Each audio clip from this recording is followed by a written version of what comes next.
بزار اور ترمذی میں حضرت عبداللہ ابن مسعود سے نبی ایک صلی پر یہ ارشاد نقل ہوا ہے، ان المرأۃ عورۃ، عورت چھپا کر رکھنے کی چیز ہے۔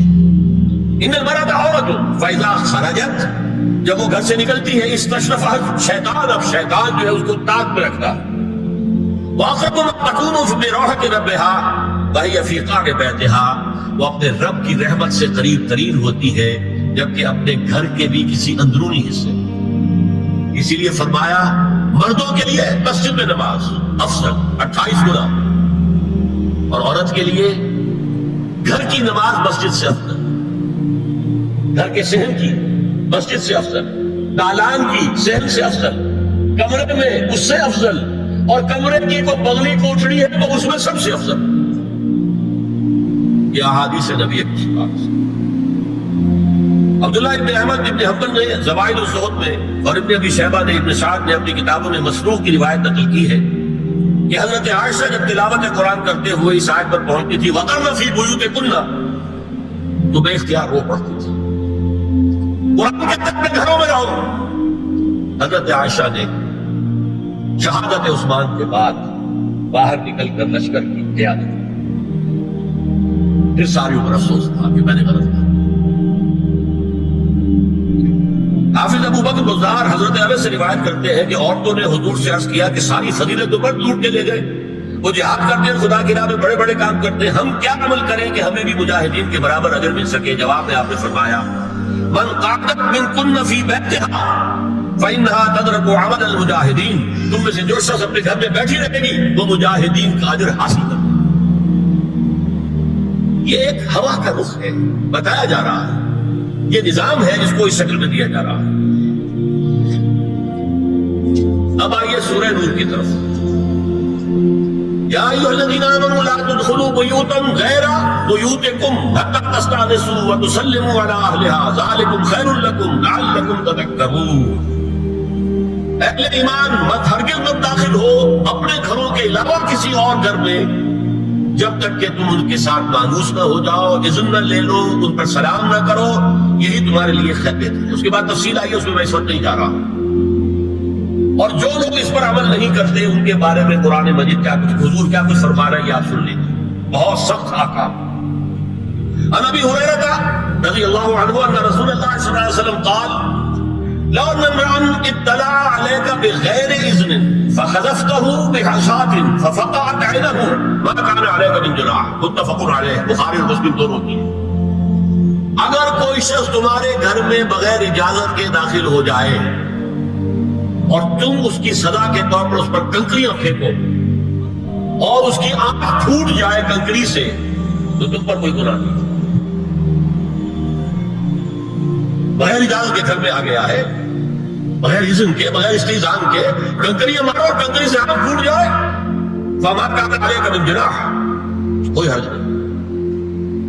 اب آ رہی ہے اصل آیت، قل للمؤمنین یغضوا من ابصارهم ویحفظوا فروجهم ذلك ازکی لهم ان اللہ خبیر ما یصنعون، وقل للمؤمنات یغضضن من ابصارهن ویحفظن فروجهن ولا یبدین زینتهن الا ما ظهر منها وَلْيَضْرِبْنَ بِخُمُرِهِنَّ عَلَى جُيُوبِهِنَّ وَلَا يُبْدِينَ زِينَتَهُنَّ إِلَّا لِبُعُولَتِهِنَّ أَوْ آبَائِهِنَّ أَوْ آبَاءِ بُعُولَتِهِنَّ أَوْ أَبْنَائِهِنَّ أَوْ أَبْنَاءِ بُعُولَتِهِنَّ أَوْ إِخْوَانِهِنَّ أَوْ بَنِي إِخْوَانِهِنَّ أَوْ بَنِي أَخَوَاتِهِنَّ أَوْ نِسَائِهِنَّ أَوْ مَا مَلَكَتْ أَيْمَانُهُنَّ أَوِ التَّابِعِينَ غَيْرِ أُولِي الْإِرْبَةِ مِنَ الرِّجَالِ أَوِ الطَّفْلِ الَّذِينَ لَا يَظْهَرُونَ عَلَى عَوْرَاتِ النِّسَاءِ وَلَا يَضْرِبْنَ بِأَرْجُلِهِنَّ لِيُعْلَمَ مَا يُخْفِينَ مِنْ زِينَتِهِنَّ وَتُوبُوا إِلَى اللَّهِ جَمِيعًا أَيُّهَا المؤمنون لعلکم تفلحون۔ یہ لمبی آیت ہے۔ اہل ایمان، اے نبی کہہ دیجئے اس اہل ایمان مردوں سے اپنی نگاہیں نیچی رکھا کریں اور اپنی شرمگاہوں کی حفاظت کریں، یہی ان کے لیے زیادہ پاکیزہ عمل ہے۔ ان اللہ خبیر بما یصنعون، اور جو کچھ وہ کر رہے اللہ اس سے واقف ہے۔ وقل للمؤمنات یغضضن من ابصارهن، اور مومن عورتوں سے بھی کہہ دیجئے کہ وہ اپنی نگاہیں جو ہے نیچی رکھا کریں، وَيَحْفَظْنَ فُرُوجَهُنَّ، اپنی شرمگاہوں کی حفاظت کریں، وَلَا يُبْدِينَ زِينَتَهُنَّ إِلَّا مَا ظَهَرَ مِنْهَا، اور اپنی زینت کو ظاہر نہ کیا کرے سوائے اس کے کہ جو بالکل ظاہر ہو جائے. قل للمؤمنین یغضوا من ابصارہم ویحفظوا فروجہم ذلک ازکی لہم ان اللہ خبیر بما یصنعون. نوٹ کر لیجئے کہ یہ کہاں ہو رہا ہے؟ گھر میں داخلے کے بعد. گھر میں داخلہ اجازت سے، اور داخلہ ہوگا صرف محرموں کا. گھر کے اندر جو ہے وہ نامحرم تو نہیں آئے گا. یہ میں آگے بیان کر رہا ہوں. وَقُلْ لِلْمُؤْمِنَاتِ يَغْضُضْنَ مِنْ أَبْصَارِهِنَّ وَيَحْفَظْنَ مِنْ فُرُوجِهِنَّ، اور کہہ دیجئے مومن عورتوں سے بھی کہ وہ بھی اپنی نگاہیں جھکا کر رکھیں اور اپنی شرمگاہوں کی حفاظت کریں. وَلَا يُبْدِينَ زِينَتَهُنَّ إِلَّا مَا ظَهَرَ مِنْهَا. محرموں سے پردہ کیا ہے؟ محرموں سے اس کا نام ستر ہے. عورت کا پورا جسم ستر ہے سوائے چہرے کی ٹکیا اور یہ ہاتھ اور یہ پاؤں. بس کیا مطلب ہے؟ بھائی بھی نہیں دیکھ سکتا بہن کے جسم کا کوئی اور حصہ، باپ بھی نہیں دیکھ سکتا بیٹی کے جسم کا کوئی حصہ. یہ ستر ہے. ستر محرموں سے پردہ ہے. وَلْيَضْرِبْنَ بِخُمُرِهِنَّ عَلَى جُيُوبِهِنَّ. یہ بھی گھر کے اندر کی بات ہو رہی ہے. کیونکہ میں پہلے بتا چکا ہوں جلباب ہوتا تھا جب گھر سے باہر نکلتی تھی عورت تو وہ اپنی چادر لپیٹتی تھی، لیکن چہرہ نہیں ڈھانپتی تھی. صرف چہرے کا حکم دیا گیا اس کے خدمت میں. وہ سورہ احزاب کی آیت رہ گئی تو میں بیان کروں گا. اور خمار اوڑھنی ہوتی تھی جو گھر میں اوڑھتی تھی. گھر میں ظاہر بات ہے کہ جلباب تو نہیں لیا جا سکتا، آخر گھر کا کام کاج کرنا ہے. ہلکی سی اوڑھنی وہ گھر میں. لیکن فرمایا وَلْيَضْرِبْنَ بِخُمُرِهِنَّ عَلَى جُيُوبِهِنَّ، اور انہیں چاہیے کہ اپنی اوڑھیوں کے بکل اوڑھنیوں کے اپنے سینوں کے اوپر گریبانوں کے اوپر بھی مار لیا کریں. اب اس کے بعد فرمایا وَلَا يُبْدِينَ زِينَتَهُنَّ إِلَّا لِبُعُولَتِهِنَّ. اب یہاں یہ زینت کا لفظ آ رہا ہے چہرے کے، اور چہرے ہی میں کچھ سنگھار بھی ہوتا ہے. اب ان کے لیے کہا گیا کہ چہرے کی زینت اور چہرے کے اوپر اگر کوئی بناؤ سنگھار ہے زیور ہے اس کی زینت نہ ظاہر کریں. مگر اب یہ یہاں تفصیلی آئی ہے جو محرم ہے ان کی تفصیل. تو فرمایا کن کے سامنے ظاہر کر سکتی ہے؟ الا لبعولتہن، سب سے بڑھ کر تو شوہر، اور آبائہن، اور اپنے باپ. اچھا باپوں میں نوٹ کی دی، باپ حقیقی ہو، اخیافی ہو، اللہتی ہو یا رضاعی ہو، یہ چاروں قسم کے باپ اس میں شامل. جس عورت نے دودھ پلایا تھا اس کا شوہر بھی باپ بن گیا. اور آبائے بعولتہن، اپنے شوہروں کے باپ، یا ابنائہن، ان کے اپنے بیٹے. بیٹوں میں بھی آئیں گے چاروں، اللاتی، اخیافی، عینی اور رضاعی. او ابنائے بعولتہن، اور اپنے شوہروں کے بیٹے. ہو سکتا ہے شوہروں کی اور بیویاں بھی ہو تو ان کے بیٹے بھی جو ستیلے بیٹے ہیں وہ بھی محرم، ان سے کسی شکل میں کبھی شادی نہیں ہو سکتی. اور اخوانہن، یا ان کے بھائی. او ابنائہن، یا اپنے بیٹے. او ابنائے بعولتہن، یا اپنے شوہروں کے بیٹے. اور اخوانہن، یا اپنے بھائی. اور بنی اخوانہن، یا اپنے بھائیوں کے بیٹے. اور بنی اخواتہن، اپنا بھتیجا، شوہر کا بھتیجا نہیں، اپنا بھتیجا محرم ہے. اپنا بھانجا محرم ہے، شوہر کا بھانجا محرم نہیں ہے.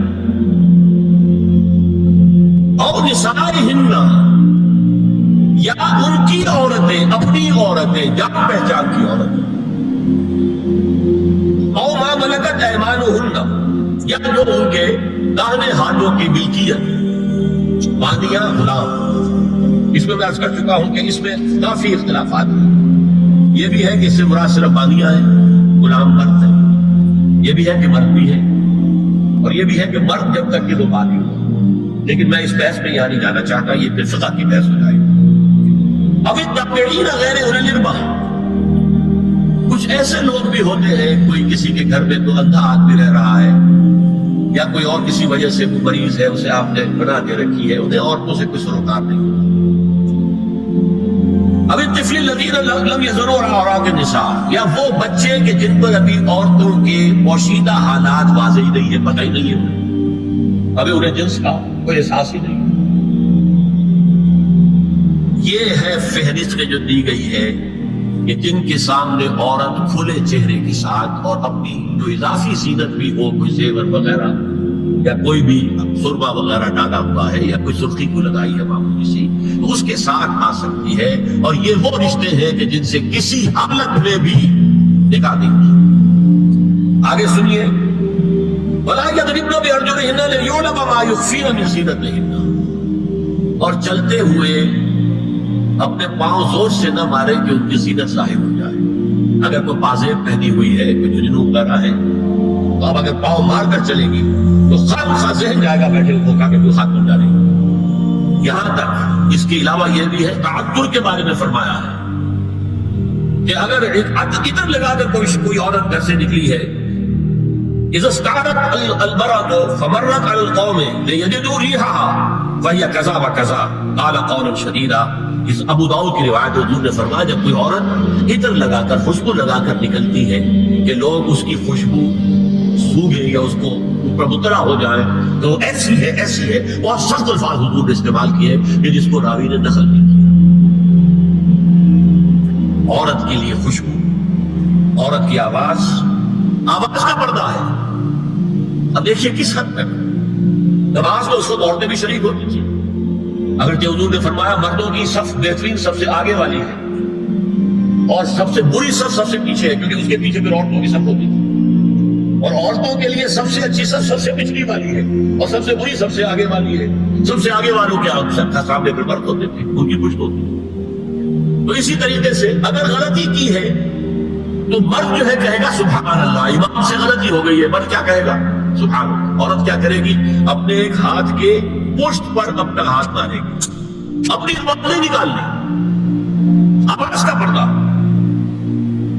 چھونے کا پردہ یہاں تک ہے کہ حضور نے کبھی کسی عورت سے ہاتھ نہیں ملایا، اور آپ جب بیٹھ بھی لیتے تھے تو بس زبانی الفاظ کہلوائے اور کہا ٹھیک ہے بیٹھ ہو گئی، یا ایک کپڑا پکڑا اس کا ایک سرا اپنے ہاتھ میں دوسرا سرا خاتون کے ہاتھ میں، یا ایک کشت کے اندر پانی بھرا اس میں ایک طرف اس نے انگلیاں ڈال لی اور ایک طرف لیکن مسافر لا مسافر النساء۔ ایک دفعہ ہوا بھی کہ بعض خواتین نے جب بیعت کی ہے تو پھر انہوں نے ہاتھ آگے بڑھایا مسافر کے لیے، حضور نے فرمایا انی لا مسافر النساء، میں عورتوں سے مسافر نہیں کرتا۔ یا ایھا النبی قل لازواجک وبناتک ونساء المؤمنین یدنین علیہن من جلابیبہن ذلک ادنی ان یعرفن فلا یؤذین وکان اللہ غفورا رحیما۔ اے نبی صلی اللہ علیہ وسلم کہہ دیجئے اپنی بیٹیوں سے اور اپنی بیویوں سے اور مسلمانوں کی خواتین سے۔ اب دیکھیے یہ سورہ احزاب ہی میں ہو رہا ہے، شروع میں یا نساء نبی سے بات کری، استیزان بھی صرف نبی کے گھر میں داخل نہ ہو اس کے بغیر، آگے چل کر سورہ احزاب ہی میں عام بھی کر دیا، قل لازواجک وبناتک ونساء المؤمنین، کہہ دیجئے اپنی بیویوں سے اپنی بیٹیوں سے اور اہل ایمان کی خواتین سے، یدنین علیہن من جلابیبہن، کہ وہ اپنے چہروں کے اوپر اپنی جلباب کو لٹکا لیا کریں، چہرہ چھپ جائے۔ اب اس کی تفسیر میں چاہتا ہوں کہ آپ کو جو مختلف مفسرین نے کی ہے وہ آپ کے سامنے میں رکھوں۔ حضرت عبداللہ ابن عباس نے اس آیت کی جو وضاحت فرمائی ہے اسے حافظ ابن کثیر نے اپنی تفسیر میں اس طرح نقل کیا ہے، اللہ نے مسلمان عورتوں کو حکم دیا ہے کہ جب وہ کسی کام کے لیے گھروں سے نکلے تو اپنی چادروں کے پلو اوپر سے ڈال کر اپنا منہ چھپا لیں اور صرف ایک آنکھ کھولی رکھیں، دونوں آنکھیں بھی غلط ہیں۔ اور سن لیجیے ابن جریر اور ابن منذر کی روایت ہے کہ محمد بن سیرین یہ تابعی ہیں نے حضرت عبیدہ السلمانی یہ صحابی ہیں سے اس آیت کا مطلب پوچھا، انہوں نے جواب میں کچھ کہنے کی بجائے اپنی چادر کو اس طرح اوڑھا کہ پورا سر اور پیشانی اور پورا منہ ڈھانپ کر صرف ایک آنکھ کھولی رکھی۔ اور سنیے ابو بکر بن عبداللہ ابن عربی نے یدنین علیہن من جلابیبہن کا مفہوم ان الفاظ میں بیان کیا ہے، تغطى به وجهها حتى لا يظهر منها الا عينها اليسرى، کہ عورت اپنی چادر کو پورے وجود پر ڈھانپ لے اور اس طرح چہرے کو بھی ڈھانپے کہ صرف بائیں آنکھ کھلی رہے۔ علامہ حمید الدین فراہی کو نظم قرآن کے فہم میں خصوصی مقام حاصل تھا، انہوں نے حجاب کے بارے میں اپنے ایک مکتوب میں ہاتھ اور چہرہ کھلا رکھنے کو جائز قرار دینے کے موقف کے بارے میں لکھا ہے کہ میری رائے میں نظم قرآن پر توجہ نہ کرنے سے یہ غلط فہمی پیدا ہوئی ہے۔ وہی بات کہ سورہ احزاب میں گھر سے باہر کا پردہ ہے اور سورہ نور میں گھر کے اندر کا پردہ ہے۔ وَكَانَ الْحَقُّ أَحَقُّ بِأَن يُتَّبَعَ، حق جو ہے وہ اس کا زیادہ حقدار ہے کہ اس کی پیروی کی جائے۔ میں اس مسئلے پر مطمئن ہوں اور میرے نزدیک اجنبی سے پورا پردہ کرنا واجب ہے، اور قرآن نے یہی حجاب واجب کیا ہے جو شرفاء میں مروج ہے، بلکہ اس سے بھی قدر زائد ہے۔ مولانا فراہی کا یہ مکتوب ماہنامہ حیات نو بلیری عدد انڈیا کے اکتوبر سن 5 کے شمارے میں شائع ہوا۔